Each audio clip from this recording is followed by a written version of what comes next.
मेरो नाम रोशन गरिया होइन जग्गा छैन सुन्नु पहिला कुरा मेरो पुरो प्रश्न सुन्नु सुन्नु नाम परिचय दिनु अनि कुरा गर्नु त्यो नाम पर्छ आफ्नो ठाउँमा आउँछ मेरो नाम रोशन गरिया हरपदस 20 घर हो जग्गा चाहिँ हाम्रो हजुरबा तीनजना दाजुभाइहरू हुन् दुईजना मध्ये तीनजना मध्ये एकजना सन्तान मेरो बुवा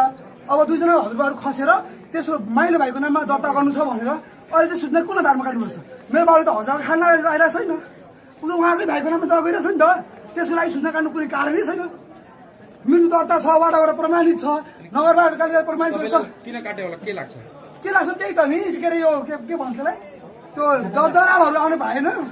डाइरेक्ट पैसा कुरा हुनु सकेन निसन्तानबाट निसन्तानको क्योंकि प्रमाणित गरेर काम लिया था नि वाडा से सिफारिश करा के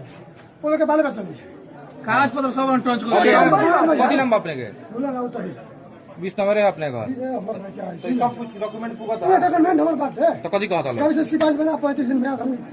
तो अपने के हिसाब से काय करथि लो का लागता ये लोग के बाल बच्चे नहीं थे तो बाल बच्चा खैर हो गल लेकिन यहाँ ई काटे के कारण का अब वो लोग समझ हम कथि बताएं जैसे ये लोग सब कागज पुगता पैसा खातिर कटले लोग के लोग इनकर अनुमान अपने काटे अनुमान नहीं यार मोला खा बस लो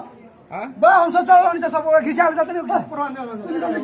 बात कर देगा कल चालू पैसा दिए त काम हो जाए ना पैसा दे काम हो जाए ला तू काम हो हाकिम चलो कर्मचारी को तपाईँ हुनुहुन्छ हैन सूचना काट किन काटिस भनेर सब उहाँको डकुमेन्ट पुगिरहेको त्यही पनि तपाईँ सूचना काट दिनु भन्नुभयो निसन्तान छ के त्यो वडाले परमानेन्ट गरेको छैन वडा पालन गरे पनि हाम्रो कार्यविधिमा सूचना छ त ए बाबा वडाले परमानेन्ट गरिसकेपछि तपाईको त्यसले मात्र पुग्दैन हाम्रो हेर्नु न उले तपाईले पैसा माग्नुभयो पैसा नपाएपछि उले भन्दै तपाईको कर्मचारी तपाईको अगाडि भनेन कर्मचारीले पैसा पाएको भन्यो भन्दै त हैन हो अनि हो अलग तपाईको अगाडि गरे हैन त्यही यहाँ हल्ला गर्नु भने